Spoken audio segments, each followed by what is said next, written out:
melaksanakan bimbingan kelompok. Jadi anak-anak yang mengikuti bimbingan kelompok pada hari ini itu ada berapa orang ya? Karena kemarin kan absennya sudah dikasih ke ibu ya, jadi ibu akan absen dulu ya. Oke, Dina Apriliani. Selanjutnya kita akan masuk ke tahapan pengenalan. Sebelum ibu mengenal kalian, ibu akan memperkenalkan diri dulu. Ibu bernama Ibu Septia. Ibu bekerja di sini sudah hampir 3 tahun. Selanjutnya ibu mau kalian memperkenalkan diri satu persatu ya, dari sebelah kanan ibu. Baik Bu, perkenalkan nama saya Anissa Nurdiana, biasa dipanggil Anissa. Selanjutnya, Perkenalkan nama saya Fani Reza Tania, biasa dipanggil Fani. Perkenalkan nama saya Nanda Juliani, bisa dipanggil Nanda. Perkenalkan nama saya Aditya Nugraha, biasa dipanggil Adi. Perkenalkan nama saya Nita Adisti, bisa dipanggil Nita. Perkenalkan nama saya Cynthia Jara, bisa dipanggil Cynthia. Perkenalkan nama saya Meita Puspadewi, biasa dipanggil Meita. Perkenalkan nama saya Eminisi, biasa dipanggil Emi. Perkenalkan nama saya Mia Minara, biasa dipanggil Mia.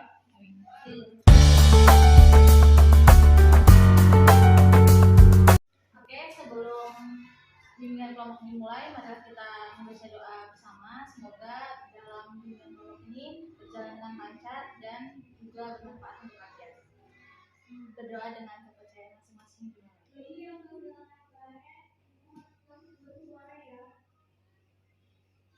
Selesai. Oke, sebelum masuk ke bimbingan kelompok, Ibu akan menjelaskan tentang bimbingan kelompok. Bimbingan kelompok itu adalah layanan bimbingan yang dilaksanakan dalam satu kelompok dengan memanfaatkan dinamika kelompok sehingga anggota kelompok itu dapat mengembangkan potensi dirinya, kemampuan pada dirinya. Terus lagi sehingga anggota kelompok juga mempunyai menambah wawasan dan menambah manfaat dari pembicaraan yang dibicarakan dalam satu kelompok tersebut. Terus juga untuk pembahasan topiknya agar kalian juga dapat mengerti dan saling sharing satu sama lain. Selanjutnya Ibu akan menjelaskan tentang tujuan dalam bimbingan kelompok. Tujuan dalam bimbingan kelompok ini agar setiap anggota itu mampu berbicara di depan umum secara percaya diri dan juga mampu mengeluarkan pendapat, ide, saran, atau tanggapan kepada banyak orang dan di depan orang yang bertanya. Sebelum kita masuk ke bimbingan kelompok, Ibu akan menjelaskan dulu tentang asas. Asas-asasnya itu kita memakai 4 asas. Yang pertama itu tentang asas kerahasiaan. Jadi kita dalam satu kelompok ini harus menjaga kerahasiaan dalam satu kelompok ini, masing-masing individu. Yang kedua itu ada asas keterbukaan, yaitu saling terbuka pada pendapatnya itu atau penyampaiannya kepada teman-temannya dalam satu kelompok. Yang ketiga itu ada asas kesukarelaan, yaitu kalian sudah datang dan meluangkan waktu untuk mengikuti bimbingan kelompok ini. Terus yang terakhir itu ada asas kenormatifan, yaitu di dalamnya itu tidak menyindir satu sama lain dari agama, suku, dan ras pada satu kelompok ini. Paham?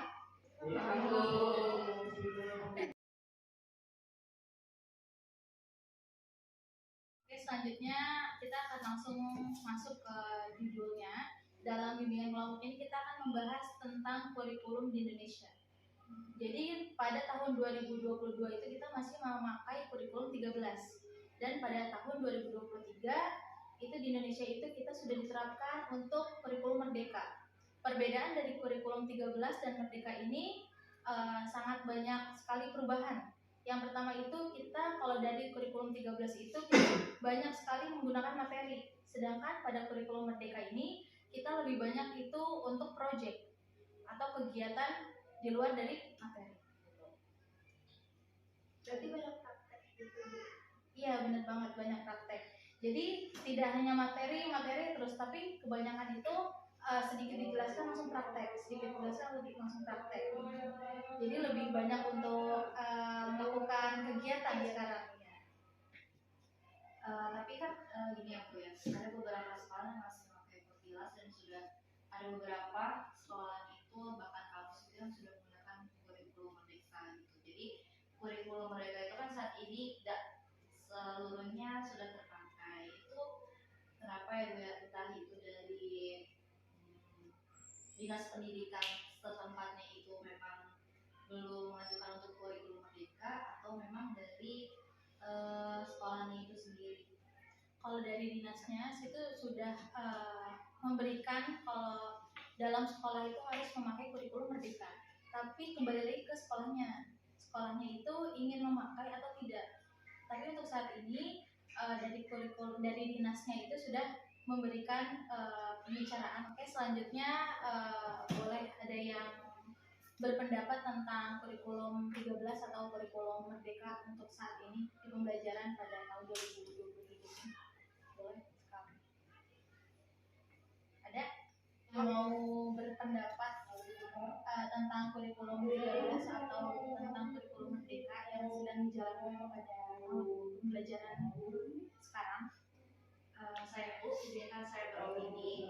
Nama saya Briniara. Jadi kalau menurut saya tentang perubahan kurikulum 2013 ke kurikulum merdeka itu memang ada perubahannya gitu loh. Ada beberapa perubahan yang saya alami ketika telah menjalankan kurikulum ini.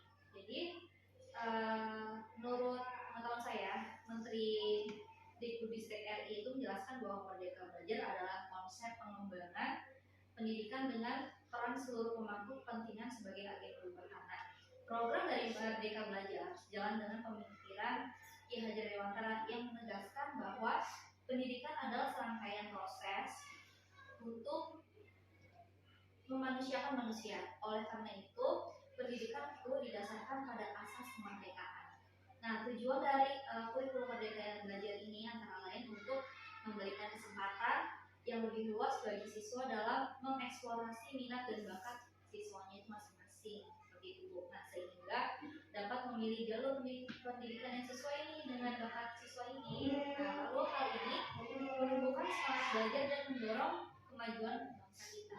Tujuan Merdeka Belajar dalam jangka panjang dapat meningkatkan kualitas pendidikan dan mengembangkan potensi siswa, sehingga sumber daya manusia di Indonesia dan di masa depan memiliki integritas, kecerdasan, dan keterampilan yang lebih unggul. Seperti itu. Jadi konsep yang diperkenalkan dari Kementerian Pendidikan ini, menurut insight saya itu budaya riset dan teknologi Republik Indonesia pada tahun 2020 ini memberikan kebebasan bagi siswa dalam menentukan jenjang pendidikan, jenjang pelajaran, dan jenjang keahlian yang ingin dipelajari.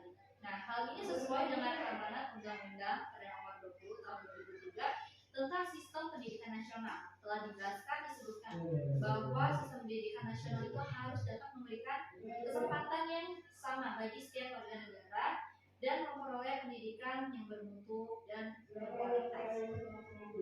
Seperti itu. Lalu menurut saya keunggulan kurikulum Merdeka Belajar ini adalah sebagai yang pertama itu lebih sederhana dan mendalam. Kenapa bisa dikatakan lebih sederhana dan mendalam? Jadi kurikulum Merdeka Belajar ini dinilai lebih sederhana dan mendalam karena fokusnya itu pada materi yang benar-benar esensial serta mendorong pengembangan kompetensi dari siswa, sehingga proses dari pembelajaran bisa dilakukan secara menyenangkan dan tidak terburu-buru. Lalu yang di sini pembelajaran itu menjadi interaktif. Keunggulan lainnya adalah kurikulum Merdeka Belajar adalah bersifat interaktif. Peserta didik dan guru ini Merdeka Belajar bisa berinteraksi lebih intens dalam membahas pelajaran dan penerapannya dalam kehidupan sehari-hari kita. Lalu di sini merdeka dan relevan bagi peserta didik di tingkat SMA dan perguruan tinggi itu juga bisa lebih merdeka dengan menentukan sendiri program peminatan yang diikuti itu maunya apa. Nah, hal ini dapat disesuaikan dengan minat dan bakat serta kompetensi yang dibutuhkan industri, sehingga angkatan kerja atau sumber daya manusia yang kerja nantinya akan terbentuk lebih relevan untuk mendorong kemajuan bangsa. Itu menurut opini saya. Mungkin ada yang lain? Ada lagi yang lain yang ingin menambahkan? Ya mungkin kalau misalnya dari kasus atau dari yang udah diterapin ya, misalnya kayak di SD itu setahu saya kayak udah ada misalnya program kewirausahaan, misalnya kayak dikasih judulnya kita suka teh manis. Nah di situ dari gurunya itu kayak langsung nerapin nih gimana sih cara pembuatannya itu.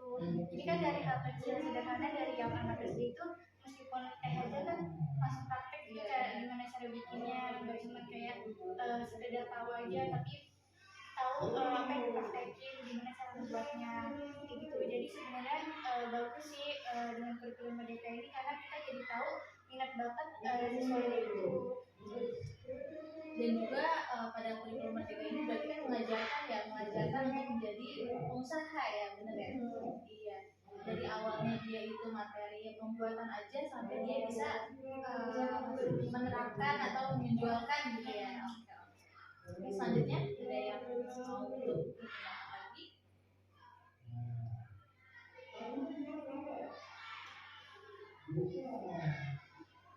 Mungkin dari saya bisa ditambahkan ya, boleh. Jadi dari implementasi kurikulum Merdeka Belajar ini,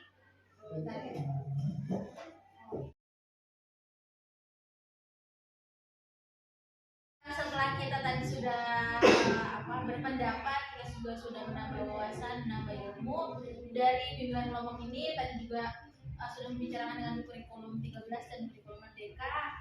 Gimana tuh perasaan kalian tuh? Senang, lega? Leganya kenapa?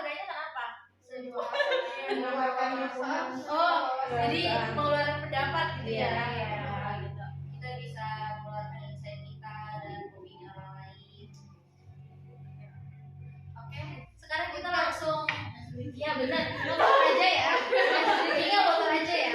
Jadi sekarang kita tadi kita udah berpikir tuh, udah saling berpendapat juga. Kita juga udah banyak mengetahui tentang kurikulum Merdeka sama kurikulum 13 kan. Sekarang kita mau ice breaking dulu nih biar segar kan. Ibu punya salah satu games. Jadi dengerin dulu. Ibu punya salah satu games. Jadi ibu mau itu sambung kata. Sambung kata misalkan ibu bilang saya, kamu bilang saya pergi. Kamu bilang saya pergi bersama. Oh berarti saya. Iya benar. Kalau misalkan dua kata mungkin nanti takut beribet atau lupa ya. Jadi satu kata aja. Jadi kita harus nyambunginnya dari kata pertama gitu Bu. Iya benar. Jadi biar nyambung dari awal sampai akhir. Yang salah kita kasih punishment. Hukuman. Kira-kira hukumannya nanti siapa? Hukumannya nanti nyanyi aja ya, nyanyi. Kita tentuinnya akhir aja ya.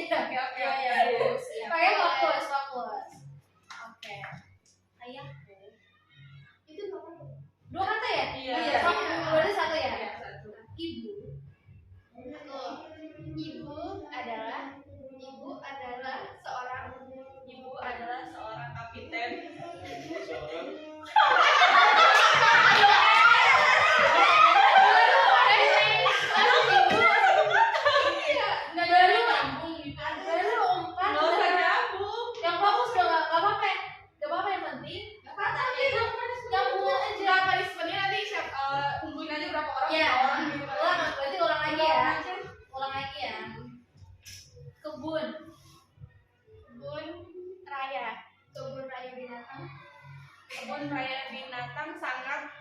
Kebun raya binatang sangat ramai.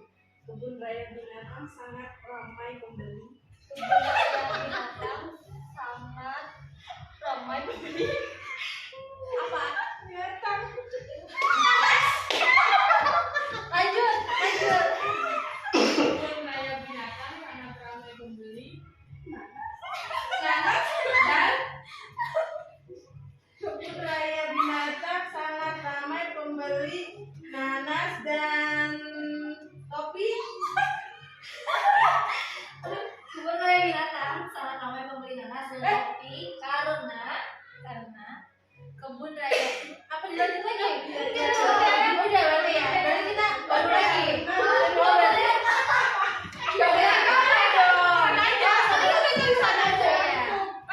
tadi udah ya. Adit udah kalah ya. Kita cari mangsa lagi nih. Nggak boleh karena Oh, berarti kalau di akhir itu. Oke, kita ulang lagi ya, ulang sekali lagi. ketiganya ditulis. Ya, langsung aja. Jadi biar aja lu.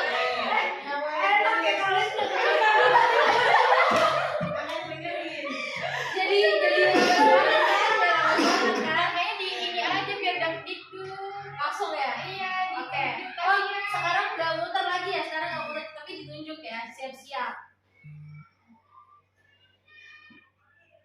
Kuda. Aku. Ya. Kuda lari. Kuda lari di sawah. Itu dua kata. Dua kata.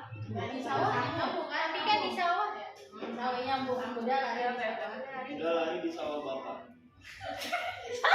Kuda lari di sawah bapak milik. Kuda lari di sawah bapak milik Pak Lurah. Itu dua Kuda kata. lari di sawah bapak milik Pak Lurah dan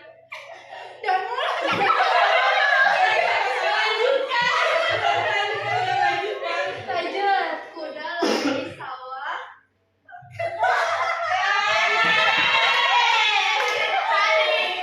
Dari satu lagi ya, satu lagi. Oke, satu lagi. Berarti lebih efisien ditunjuk ya ternyata. Meja, Meja, bangku, meja bangku papan tulis. Meja bangku papan tulis sekolah. Meja bangku papan tulis sekolah kita. meja, bangku, papan tulis sekolah kita dan meja, bangku, papan tulis sekolah kita dan guru. meja bangku papan tulis sekolah kita dan guru milik.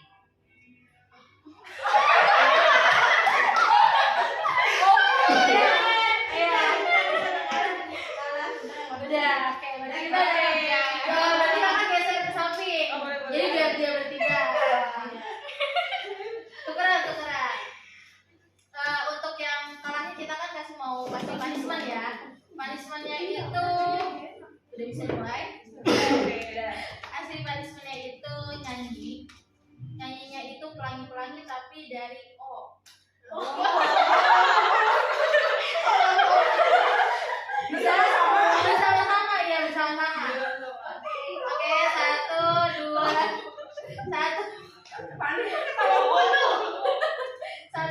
tiga. Ayo.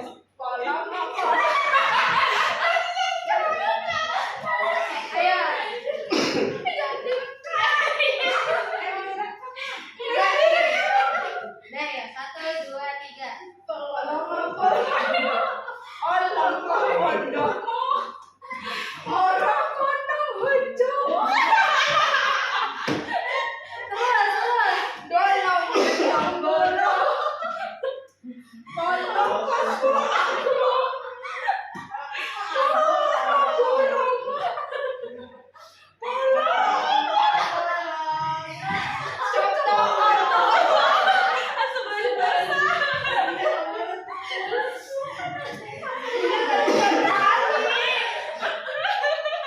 Oke.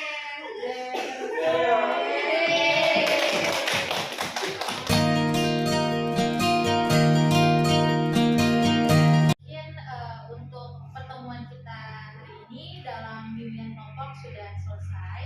Semoga pembelajaran materi pada hari ini bermanfaat untuk kita semua. Dan nanti untuk kita kedepannya agar menjadi guru gitu ya, menjadi guru yang bermanfaat juga bisa memberikan pembelajaran yang terbaik bagi anak-anak bangsa Indonesia.